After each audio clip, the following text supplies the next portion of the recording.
ज्ञानानन्दमय तिमिरोपशान्तये शान्तपावनमचिन्त्य वैभवम् तं नरं वपुषि कुञ्जरं मुखे मन्महे किमपि तुन्दिलं महा। शुक्लां ब्रह्मविचारसारपरमामाद्यां जगद्व्यापिनीं वीणापुस्तकधारिणीमभयधां जाड्यान्धकारावहाम् हस्ते स्फटिकमालिकां विदधतीं पद्मासने संस्थितां वन्दे तां परमेश्वरीं भगवतीं बुद्धिप्रदां शारदाम्। स्फटिकरजतवर्णां मौक्तिकीमक्षमालाम् अमृतकलशविद्याज्ञानमुद्राः कराब्जैः दधतमुरगकक्षं पञ्चवक्त्रं त्रिनेत्रं विधृतविविधभूषं दक्षिणामूर्तिमीडे ज्ञानानन्दमयं देवं निर्मलस्फटिकाकृतिम् आधारं सर्वविद्यानां हयग्रीवमुपास्महे। व्यासं वसिष्ठनप्तारं सिक्तेः पौत्रमकल्मषं पराशरात्मजं वन्दे शुकतातं तपोनिधिम्। अचतुर्वदनो ब्रह्मा द्विबाहुरपरो हरिः अफाललोचनस्यम्भुः भगवान् बादरायणः। वसुदेवसुतं देवं कंसचाणूरमर्दनं देवकी परमानन्दं कृष्णं वन्दे जगद्गुरुम्। मूकं करोति वाचालं पङ्गुं लङ्घयते गिरिं यत्कृपातमहं वन्दे परमानन्दमाधवम्। पाराशर्यवचः सरोजममलं गीतार्थगन्धोत्कटं नानाख्यानककेसरं हरिपदा सम्बोधनाबोधितं लोके सज्जनषट्पदैरहरः पेबीयमानं मुदा भूयात् भारतपङ्कजं कलिमलप्रध्वंसिनः श्रेयसे।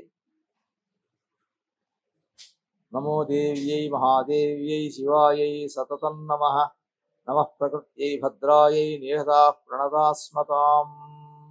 భగవద్భక్తులారా, మనమందరము కూడా అనాది కాలం నుండి వేద ధర్మమునకు కట్టుబడి వేద ధర్మమును క్రమం తప్పకుండా ఆచరించినటువంటి ఒక పరంపరలో వచ్చాం.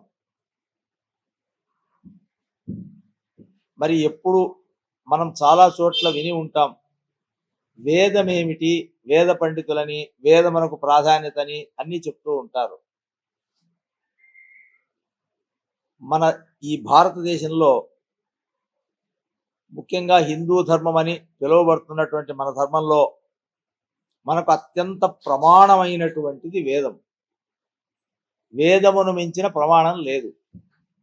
వేదం చెప్పిందంటే ఇంకా దానిని అట ఇట అదే ఇదా అని ఆలోచన చేసే అక్కర్లేదు. ఇక మొత్తం దాన్ని రాజాజ్ఞగా, చక్రవర్తి ఆజ్ఞగా మనం పరిపాలించటమే. ఆ విధంగా మనమంతా కూడా జీవించాం. అయితే ప్రస్తుతం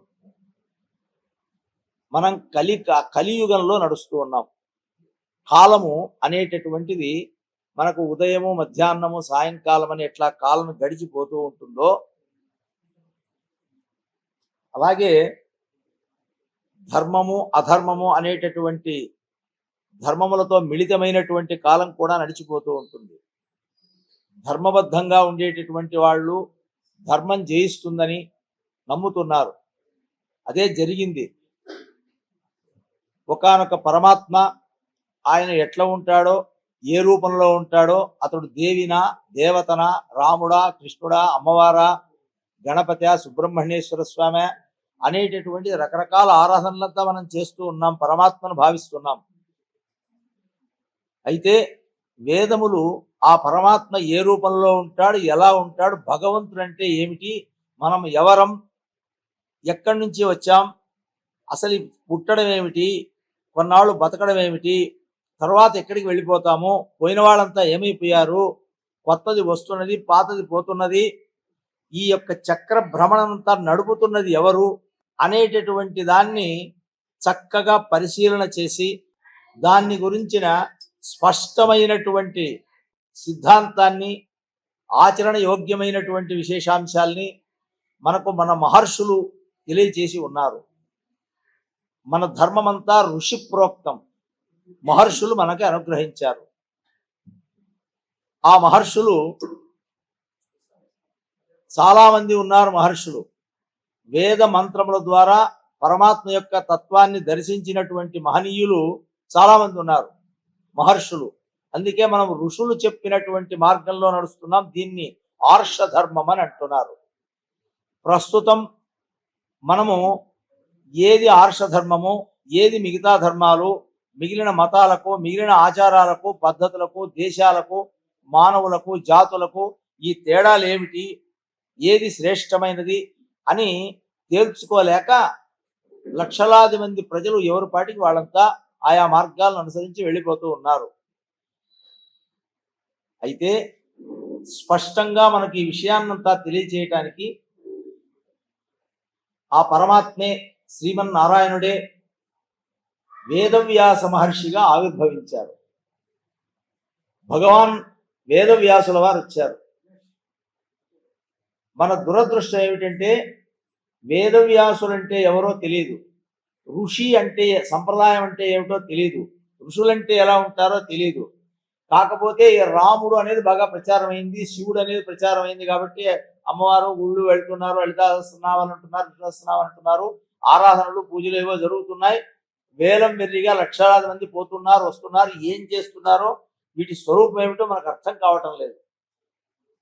కానీ ఈ తత్వాన్ని మనకు స్పష్టంగా చక్కగా తెలియడానికి కోసం అసలు వేదం యొక్క సమగ్ర స్వరూపాన్ని మహామహా పండితులే, గొప్ప బుద్ధిమంతులే, శాస్త్రవేత్తలే తెలుసుకోలేనటువంటి సందర్భంలో వేద విజ్ఞానాన్నంతా కూడాను ఈ కలియుగం ప్రారంభంలో అంటే నేటికి ఈ రోజుకు దాదాపు 6000 సంవత్సరాలకు పూర్వమే శ్రీమన్నారాయణుడు వేదవ్యాస మహర్షిగా ఆవిర్భవించి వారు ఈ అసలైనటువంటి పరమ సత్యతత్వాన్ని, మనం మోక్ష మార్గానికి వెళ్ళేటటువంటి స్వరూపాన్ని, కర్మ ఏమిటి, జ్ఞానం ఏమిటి, భక్తి ఏమిటి, ఈ పూజలేమిటి, వ్రతాలేమిటి, వ్యవహారాలేమిటి, దేవతలేమిటి, అన్ని స్వరూపములను మనకు స్పష్టంగా అర్థం కావటానికి వేద విజ్ఞానము తెలుసుకోలేనంత లోతైనటువంటిది, ఎవ్వరికీ అర్థం కానటువంటిది కనుక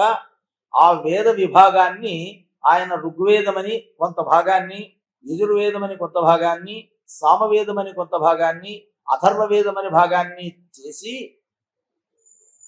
అక్కడితో తృప్తి పడక అరేరే సామాన్య ప్రజానీకానికి వేద విజ్ఞానం దూరం అయిపోతుంది అనేటటువంటి అభిప్రాయంతో ఆయన వేదముల యొక్క సమస్త శాస్త్రముల యొక్క సమస్త ధర్మములను కూడాను మనకు అందుబాటులోకి వచ్చి పరుపులో నుంచి నిద్ర లేచినప్పటి నుంచి పడుకునేంత వరకు, పుట్టింది మొదలు చచ్చేంత వరకు మనం ప్రవర్తించవలసినటువంటి విధి విధానాలు స్పష్టంగా మనకు అర్థం కావటానికి ఆయన 18 పురాణాలు రచించారు.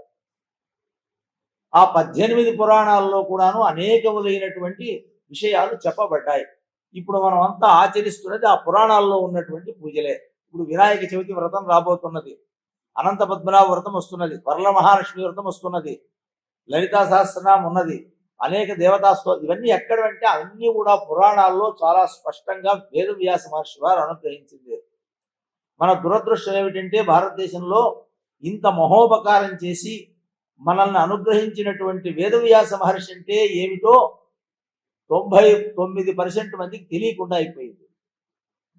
ఎవరిని గౌరవించాలో, ఎవరిని పూజించాలో, ఏది ఆచరించాలో దాన్ని పక్కన పెట్టేసి పనికిమాలినటువంటి మార్గాలను అనుసరించేటట్టుగా తయారైపోతున్న దేశం.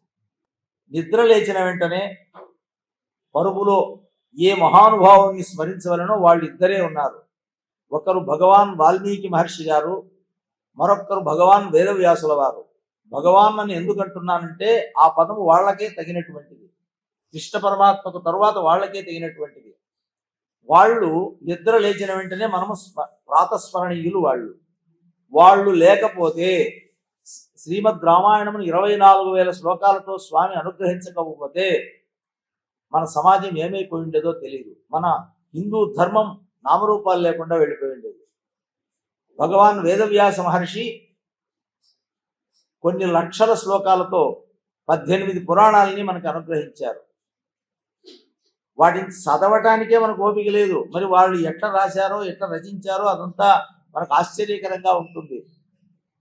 అక్కడికి తృప్తి పడక ఆ మహానుభావుడు ఏం చేశాడంటే అరటిపండు ఒలిచి చేతిలో పెట్టినట్టు ధర్మం అంటే ఏమి అనే విషయాన్ని స్పష్టంగా వివరించారు. వేదము మనకేం చెప్తున్నదంటే ధర్మం చరా, అంతే. ధర్మమును ఆచరించు, నీ ధర్మమును నువ్వు చెయ్యి. నా ధర్మం ఏమిటి అన్నప్పుడు ధర్మ అనే పదం 2 అక్షరాలు ఉన్నా దానికి చాలా లోతైన అర్థం ఉన్నది, దానికి చాలా స్పష్టమైన వివరణ ఉన్నది. ఆ ధర్మస్వరూపం అందరికీ అర్థం కావటాని కోసం, ఆ వేదం చెబుతున్నటువంటి దాన్ని మనకు అర్థం చేసుకోవడానికి కోసం సౌకర్యవంతంగా ఆయన ఏం చేశారంటే మహాభారతం అనేటటువంటి 1,00,000 శ్లోకములు కలిగినటువంటి గ్రంథాన్ని అనుగ్రహించారు. ఏమిటండి నేదో నల చరిత్ర చెప్తామని అన్నారు కదా, మీరు ఏదేదో చెప్తున్నారే ఏమిటి అని మీరు అనుకోబోకండి. దీనికి పూర్వాపరములు తెలియాలంటే కొంచెము ముందు జరిగినటువంటి వృత్తాంతం తెలుసుకోవాలి. సరే, ఈ 1,00,000 శ్లోకములతో ఆయన ఏం చేశారంటే 4 వేదముల యొక్క సారాంశాన్ని పెట్టి రచించారు. దాన్నే భారతం పంచమో వేద అన్నారు. 5వ వేదము భారతం. భారతం చదివినట్లయితే, భారతం తెలుసుకుంటే మనం వేద విజ్ఞానాన్ని తెలుసుకున్నట్టే, మన జన్మ ధన్యమైపోతుంది. 1,00,000 శ్లోకములతో ఈ మహానుభావుడు రచన చేయాలని నిర్ణయించుకున్నాడట. బదరికాశ్రమంలో, బదరీ క్షేత్రం అనేటటువంటి చోట హిమాలయ పర్వత ప్రాంతంలో ఆయన మహాభారతాన్ని రచించాలని నిర్ణయించుకున్నప్పుడు దీన్ని వేగంగా నేను చెబుతుంటే రాసి దీన్ని గుర్తుగా పెట్టేవాడు ఎవడయ్యా అని ఆలోచన చేశాడు. భూలోకంలో తన జ్ఞాననేత్రంతో చూస్తే ఎవరూ కనిపించలేదు, అంతటి గొప్పవాళ్ళు. మిగిలిన గరుడ గంధర్వ కిన్నర కింపురుష దేవ దానవ గంధర్వాదుల్లో పరిశీలన చేశాడు, ఎక్కడా దొరకలే. అన్ని లోకాల్ని చూశాడు, సాక్షాత్ నారాయణుడు కనుక ఆయన అన్ని చూశాడు. చివరికి ఆయనకు మన మహాగణపతి కనిపించాడు. గణపతి మాత్రమే దీనికి సమర్థుడు అని. ఎందుకంటే అన్ని చదువులు తన పొట్టలో నింపుకున్నవాడు మహాగణపతి, విద్యాస్వరూపుడు ఆయన. ఆయన్ని పిలిచాడు. గణేశ, ఈయనకు మేనల్లుడే కదా, మహావిష్ణువుకు గణపతి మేనల్లుడు కదా. నాయన, నేను భారతం చెబుతూ ఉంటానురా, నువ్వు రాసి పెడతావా? నువ్వు బాగా అందంగా చక్కగా రాస్తావు, చాలా వేగంగా రాస్తావు, నువ్వు తొందరగా రాయాలి ఈ గ్రంథాన్ని, నువ్వు రాస్తావా అన్నాడు. రాస్తాను, కానీ నాకు నువ్వు చెప్తూ చెప్తూ మధ్యలో నిలబెట్టడము, ఊ అనడము ఇలాంటివి కుదరవు నాకు. నేను వేగంగా రాసుకుంటూ వెళ్ళిపోతుంటా, నువ్వు చెప్పాలన్నాడు. సరే చెప్తాను. మరి అంత వేగంగా రాయటానికి ఈ పెన్నులు, ఈ కళ ఇవన్నీ పనికిరావు. ఆయన ఏం చేయాలంటే తన దంతమును తీశాడు. అందుకే గణపతికి ఒక దంతం ఉంటుంది. ఆ దంతం తీసుకుని ఆయన రచించారు. శ్రీమన్నారాయణుడైన వేదవ్యాసుడు చెబుతూ ఉండగా సాక్షాత్తు మన గణేశ్వరుడు గణపతియే తన దంతంతో రాసిన గ్రంథం అంటే ఇంక దాని యొక్క పవిత్రత మీరే ఊహించుకోండి, నేను చెప్పక్కర్లే. అయితే ఒక తమాషా జరిగింది. వేదవ్యాస మహర్షి గారు ఒక 100-100 శ్లోకాలు చెప్పేటప్పటి లోపలే ఆయన అప్పుడే రాసి ఇంకా ఆయాసం తీర్చుకోవడానికైనా అని నిలబెడితే చెప్పు చెప్పు చెప్పు, నువ్వు మధ్యలో నిలబెట్టకూడదు, వెంటనే చెప్పాలన్నారు. అయ్యా ఎంత వేగంగా చెప్పాలయ్యా, ఎలా చెప్పాలని అంటే ఆలోచన చేస్తే ఆయనకు అర్థం కాలే. ఇప్పుడు తమాషా చూడడం జరిగింది. బద్రికా క్షేత్రంలో సరస్వతీ నది పుట్టినటువంటి ప్రదేశంలో ఒక కొండ మీద గణపతి కూర్చున్నాడు ఎదురుగా, ఇంకొక కొండ మీద వేదవ్యాసుడు కూర్చున్నారు, మధ్యలో నది పారుతున్నది. అక్కడ రచన జరిగిందండి ఈ మహాభారతం. అందువల్లనే అక్కడ ఏమైందంటే ఆ నది గలగల గలగల శబ్దం చేయడం మొదలుపెట్టింది. మహా సరస్వతి కదా నది. అప్పుడు అందుకే సరస్వతి అనేది అంతర్హితమైపోవాలని చెప్పారు. అందుకే అంతర్వాహినిగా వెళ్ళిపోతుంది. 3 గంగా, యమున, సరస్వతి మాత్రం కనిపించదు, దాంట్లోనే కలిసిపోతుంది. అప్పుడు రాసేటి సందర్భంలో ఈయన తొందర పెడుతున్నాడు గణపతి. అప్పుడు ఆయన ఏం చేశాడంటే, ఈయన కంటే మించినవాడు ఆ మహానుభావుడు. ఆయన ఏం చేశాడంటే ఒక 10,000 శ్లోకాలు గబగబా చెప్పేయడము. రాశావా అనడం, రాసేసా అంటాడు ఆయన. వాయమ్మ, ఇంత స్పీడు, ఎంత స్పీడ్, ఎట్లా రాస్తున్నావయ్యా నువ్వు? ఏం చేసేది అంటే, పోనీ మన ఇద్దరం ఒక ఒప్పందానికి వద్దాం. ఏమిటా ఒప్పందం? నేను చెప్పే శ్లోకాలు ఊరికే గుడ్డిగా రాసేది కాదు, నేను చెప్పిన ప్రతి అక్షరము అర్థం చేసుకొని రాయాల అని ఒక రూల్ పెట్టాడు. సరే అన్నాడు. మళ్ళీ ఒక 5-6 వేల శ్లోకాలు చెప్పేటప్పుడు ఆయన రాసేస్తున్నాడు. అది కూడా ఆయనకి తెలియని ఉందా, రాస్తూ ఉంటే మళ్ళీ ఆయన ఒక షరతు పెట్టాడు. ఈ వేదవ్యాస మహర్షి ఏం చేశాడంటే, ఇట్లయితే ఈయన రాసేస్తాడని మనము దారం పొడవుగా ఉంటుంది, మధ్యలో గంటు వేస్తాం అనుకోండి, ముడి వేస్తాం, గంటు, దాన్నే గ్రంథి అంటారు. గ్రంథి శ్లోకాలు పెట్టారు. ఈ మహాభారతంలో గ్రంథి శ్లోకాలు అని కొన్ని ఉంటాయి.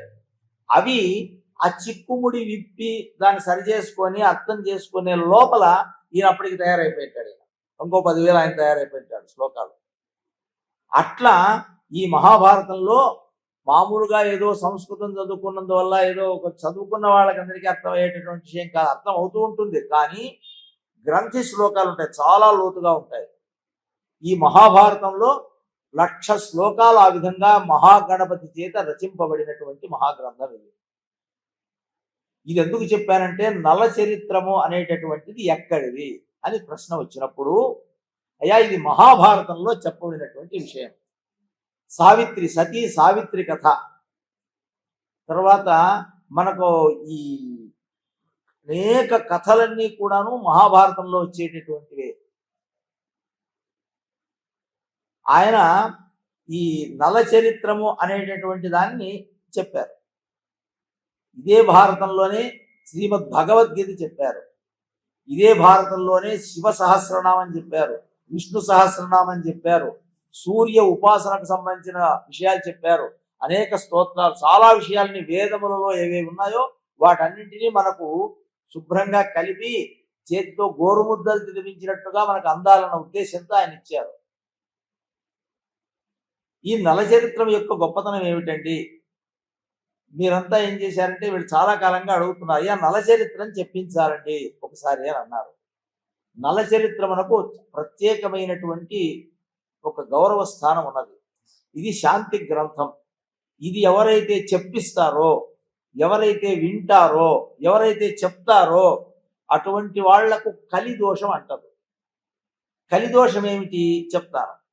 ఈ కలిదోషం అంటదు, సమస్తములైనటువంటి చీడలు, పీడలు, బాధలు, సాంసారికమైన చిక్కులన్నీ తొలగిపోయి మనకు జీవన మార్గము సుఖప్రదంగా ఉంటుంది. ఉత్తమ చేరు పుణ్యశ్లోకుడు అని అంటారు నలమహారాజును. ఈ నల అనేటువంటి ఏమిటండి అని అంటే, మనకు ఈ పవిత్ర భారతదేశాన్ని, అఖండమైన ఇప్పుడున్న భారతదేశం కాదు, మొత్తం దాదాపు ప్రపంచానికంతా అన్నిటి మీద ఆధిపత్యం వహించినటువంటి భారతదేశం మనది.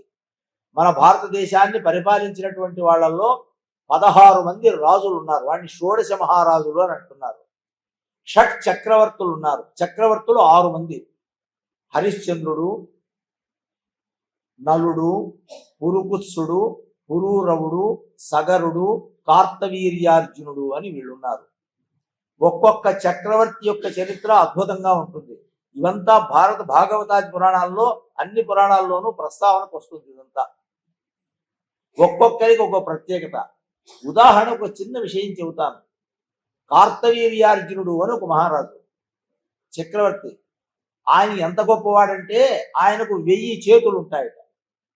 మనకు ఆశ్చర్యం అవుతుంది, ఏమిటప్ప అని. ఆయన దత్తాత్రేయ స్వామి వారిని సుప్రసన్నం చేసుకుని గొప్ప యోగ శక్తులు పొందాడు. ఆయన ఎలా పరిపాలించాడు దేశాన్ని అంటే, ప్రపంచాన్ని, ఆయన రాజ్యంలో ఎవడైనా ఏ మారుమూల ఎక్కడో ఒక చోట ఇప్పుడు దొంగతనం చేతాము, ఎవరినైనా చంపుదాము అనేటువంటి ఇంకా చెడ్డ ఆలోచన వాడు చేస్తూ ఉండగానే ఆయన తెలిసిపోతుంది. వెంటనే తెలిసిపోవడమే కాదు, ఆయన ధనుస్సు పట్టుకుని వాడి ముందర ప్రత్యక్షం అవుతాడట. ఏమిట్రా మనస్సులో ఏమో అనుకుంటున్నావు, జాగ్రత్త, నా రాజ్యంలో అధర్మం చేయడానికి లేదని అంటాడట. కాబట్టి వాళ్ళ రాజ్యంలో ఎవడో అధర్మం అనేటువంటి ఆలోచనే లేకోకుండా చేశాడు. అంత గొప్పగా పరిపాలించిన వాడు కార్తవీర్యార్జునుడు. వాళ్ళల్లో హరిశ్చంద్రుడి యొక్క వృత్తాంతం అంతా మరొక్కసారి ఎప్పుడైనా చూద్దాం. ముఖ్యంగా ఇప్పుడు మనం నలమహారాజు యొక్క చరిత్ర. ఈ నలమహారాజు అనేటటువంటి ఆయనకి అనేకమైన ప్రత్యేకతలు ఉన్నాయి. ఇప్పుడు ఆడవాళ్ళంతా ఇంట్లో వంట చేస్తూ ఉంటారు. ఉప్పు కారం అవి వేసేటటువంటి, ఒక్కోసారి ఎంత బాగా చేసినా వంట చెడిపోతూ ఉంటుంది. వంట చేసేటప్పుడు నలమహారాజును నలమహారాజా తండ్రి అని తలుచుకొని గనక మీరు వంట చేశారంటే ఆ వంట చాలా రుచికరంగా తయారవుతుందట. భీముడు నలుడు అని నలభీమ పాకములు అని అంటారు. ఈ నలమహారాజుకు ఆ ప్రత్యేకత ఉన్నది. అంతేకాదు ఈ నలమహారాజు ఎప్పటి వాడంటే చాలా పూర్వమైన వాడు. ఈయన చాలా అందగాడు. ప్రపంచంలో అంత అందమైనటువంటి మగవాడు పుట్టనే లేదట. ఎప్పుడండి ఈయన ఎక్కడొచ్చాడంటే, ఒక చిన్న విషయం వివరణ చెప్పడానికి ప్రయత్నం చేస్తాను. మనకు రోజులు గడిచిపోతున్నాయి కదమ్మా, వారాలు సంవత్సరాలు గడిచిపోతున్నాయి కదా. 4,32,000 సంవత్సరాలు గనక జరిగితే కలియుగం లెక్క. కలియుగం యొక్క పీరియడ్ అంతా టైం దానికి. ఇప్పుడు మనం కలియుగంలో ఉన్నాం. దాదాపు 5,000 పైచిలుకు సంవత్సరాలు అయిపోయినాయి ఇప్పుడే. ఇంకా అప్పటికే ఇంత అధర్మం ప్రబలుతున్నది దేశంలో. 4,32,000 సంవత్సరాలు కలియుగం ఉంటే దానికి రెండింతలు ద్వాపర యుగం ఉంటుంది, దానికి రెండింతలు త్రేతాయుగం ఉంటుంది, దానికి రెండింతలు కృతయుగం ఉంటుంది. బాగా జాగ్రత్తగా వినండి ఈ విషయాన్ని. కృతయుగం, త్రేతాయుగం, ద్వాపర యుగం, కలియుగం. కలియుగం 4,32,000 సంవత్సరాలు, దానికి రెండింతలు ద్వాపర యుగం, దానికి రెండింతలు త్రేతాయుగం, దానికి రెండింతలు కృతయుగం. ఈ 4 యుగముల గడిచిపోయినటువంటి కాలం ఎన్ని లక్షల సంవత్సరాలు వస్తుందో కోట్లు వస్తాయి. ఆ సంవత్సరాలన్నీ కలుపుకుంటే దాన్ని ఒక యూనిట్ అంటాడు. అంటే జనవరి నుంచి డిసెంబర్ వరకు ఒక యూనిట్ లాగా. దీన్ని ఒక మహాయుగం అని అంటారు.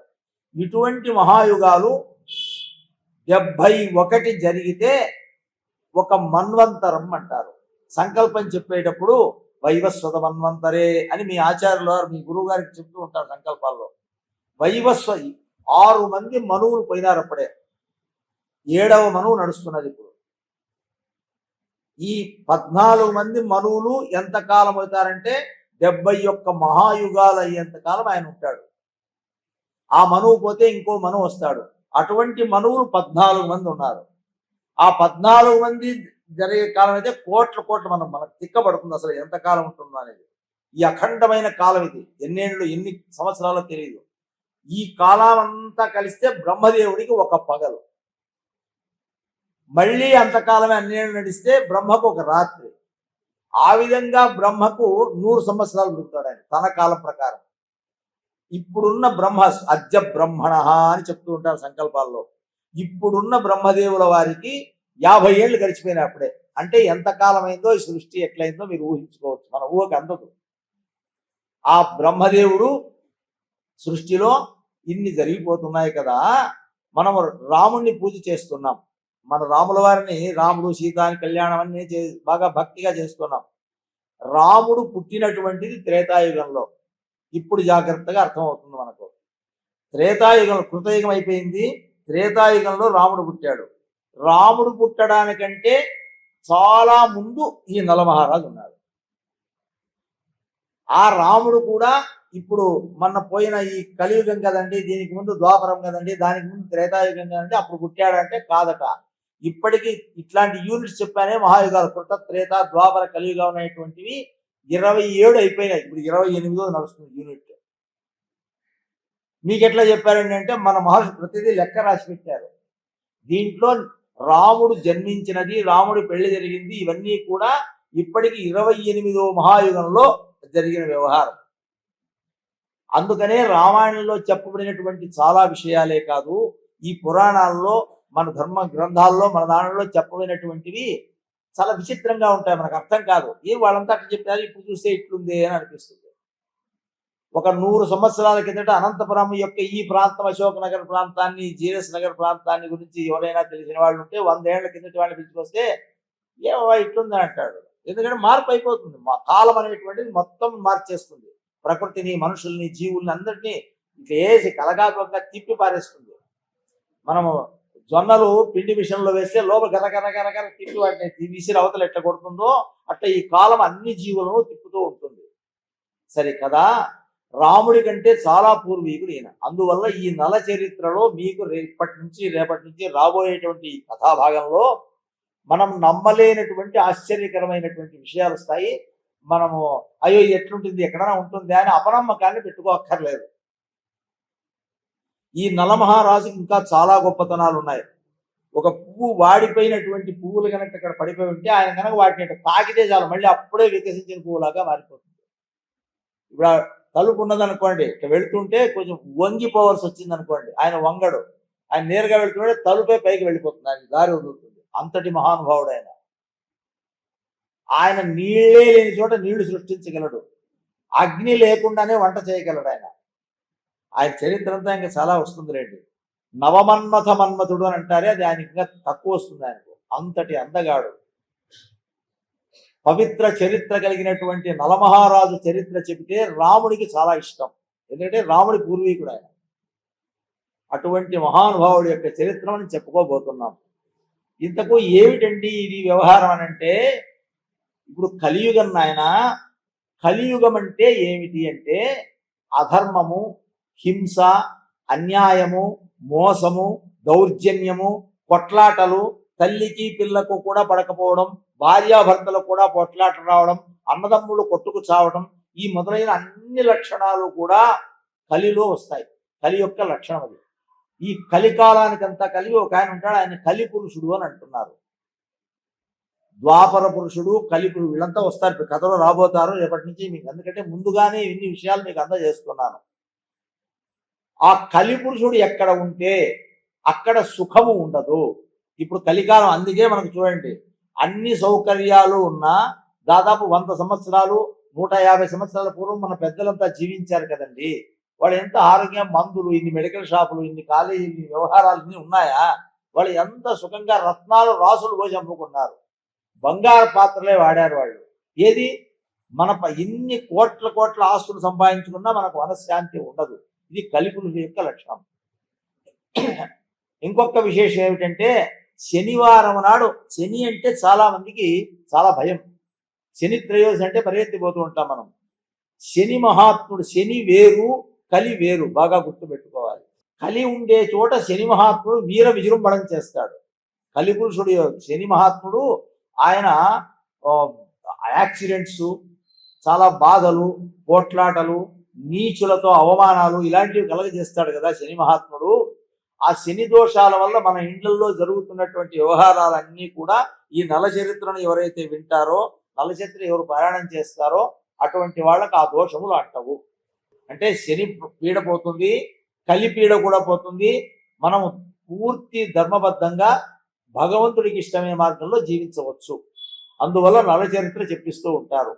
ఇప్పటికి చాలా కొత్త, కానీ ముందు తరాల వాళ్ళు, మనకు 2-3 తరాల ముందు తరాల వాళ్ళంతా ఇండ్లలో చాలా అసౌకర్యము, ఇబ్బందులు ఏర్పడ్డప్పుడు ఒకనైనా మాలాంటి వాళ్ళు పిలిపించి, అయ్యా నల చరిత్ర చదవండి ఒకసారి అని చదివించేవాళ్ళు. మీరు సుందరకాండ చదవండి అంటారు కొంతమంది. ఇంట్లో బాగలేనప్పుడు, కార్యాలు సాధనం కానప్పుడు సుందరకాండ చదివిస్తారు, నల చరిత్ర చదివిస్తారు. వర్షం రాలేదు, చాలా ఇబ్బంది పడుతుంది దేశం అంతా, విరాట పర్వం గనక చెప్పినట్లయితే వర్షం గ్యారంటీ వస్తుంది అనేది ఒక నమ్మిక. జరుగుతున్నది కూడా. ఈ విరాట పర్వం ఎక్కడిది? మహాభారతంలో. కాబట్టి ఈ మహాభారతం యొక్క ప్రత్యేకత ఇంకొకటి చెప్తాను వినండి. మహాభారతంలో లేనిది మీకు ఇంకెక్కడా దొరకదు. మీకు ఎక్కడ ఉండేదైనా మహాభారతంలో ఉంటుంది. యది హాస్తి తదన్యత్ర ఎన్నేహాస్తి నతత్వచిత్ అని చెప్పారు వేదవ్యాసుల వారు. ఇక్కడ చెప్పబడిన ధర్మము, విషయము ఇంకెక్కడా ఉండదు మీకు. మహాభారతం చదివితే, అందుకే తెలుగులో సామెత ఉంది, తింటే గారెలే తినాలి, వింటే భారతమే వినాలి అంటారు. అటువంటి భారతాన్ని సంబంధించినటువంటి ఒక అపోహ కూడా కొంతమందికి ఉన్నది. అదేమిటంటే, భారతంలో ఉన్నది ఒకటైతే బయట ప్రచారంలో అనేక పుట్టుకథలు వచ్చాయి, ఏవో కట్టుకథలంతా తయారైపోతాయి. రామాయణం మీద కూడా అంతే, ఏవేవో కట్టుకథలంతా అల్లేసినారు. వాల్మీకి మరి రామాయణం రాసింది వేరు, వీళ్ళు చెప్పేది వేరు, వీళ్ళు అర్థం చేసుకునేది వేరు. అట్లా మన గ్రంథాలు గబ్బు పట్టిపోతూ ఉన్నాయి. నేను సంస్కృతంలో వేదవ్యాస మహర్షి గారు మహాభారతంలో ఏం చెప్పారో వాటినే నేను వివరించాలి. నేను రామాయణం చెప్పినా, మహాభారతం చెప్పినా, ఋషులు ఏం చెప్పారో వాటిని మనం ఇస్తామంతే. అది సరిగ్గా ఉందా లేదా, ఈయనకి బాగుందా లేదా, ఇట్లాంటివన్నీ ఒప్పుకోను. కాబట్టి మహాభారతంలో ఏమున్నదో దాన్ని చెప్పడానికి పోతున్నాం. Thanks for watching. Please comment, like, share and subscribe our channel.